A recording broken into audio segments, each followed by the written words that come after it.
Il m'a dit, mais t'es fou? J'ai dit, oui, oui, mais tu vas voir que ça va t'aider à évoluer.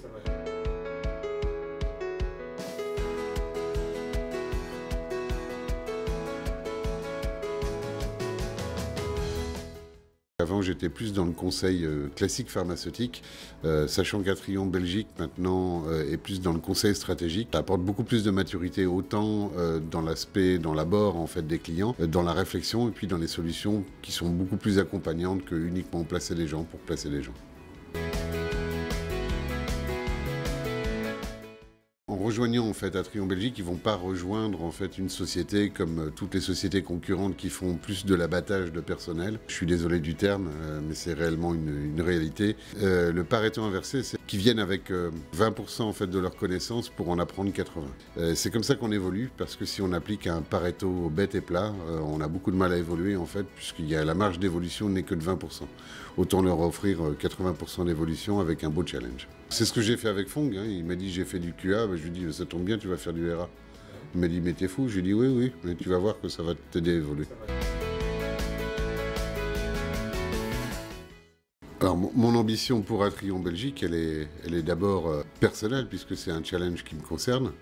C'est de pouvoir mettre en place une structure supportrice en fait de tous les clients sur tout le marché belge et sûrement à l'international, d'asseoir en fait une position collaboratrice avec différents clients, parce que je considère qu'on ne travaille pas pour un client, mais qu'on collabore avec. Et c'est comme ça que la réputation se fait et que le business devient un succès. Atrion Belgique, dans un an, ça peut être 25 personnes, peu importe d'où ils viennent et de quel horizon, avec une équipe d'experts, avec des collaborateurs engagés, au même titre que je le suis, et des clients qui vont collaborer avec nous, main dans la main, pour aider à résoudre toutes les problématiques.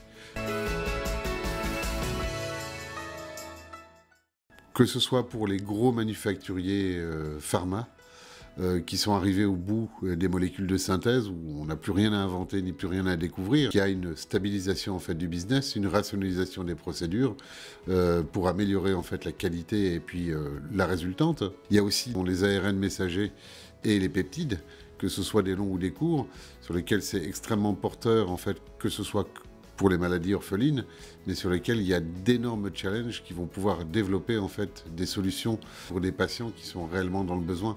Donc y faire contribuer Atrion et être un acteur de la santé en définitive, ben, c'est ce qui compte pour Atrion Belgium. Ça c'est une certitude, oui.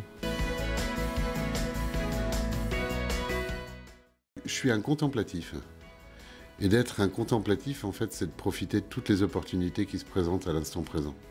C'est pas forcément de se projeter trop loin, parce que c'est compliqué de se projeter, et c'est pas forcément non plus de regarder à ce qui s'est passé hier. Mais par contre, c'est apprendre de ce qui s'est passé hier pour le construire aujourd'hui, c'est ce qui permet de préparer demain.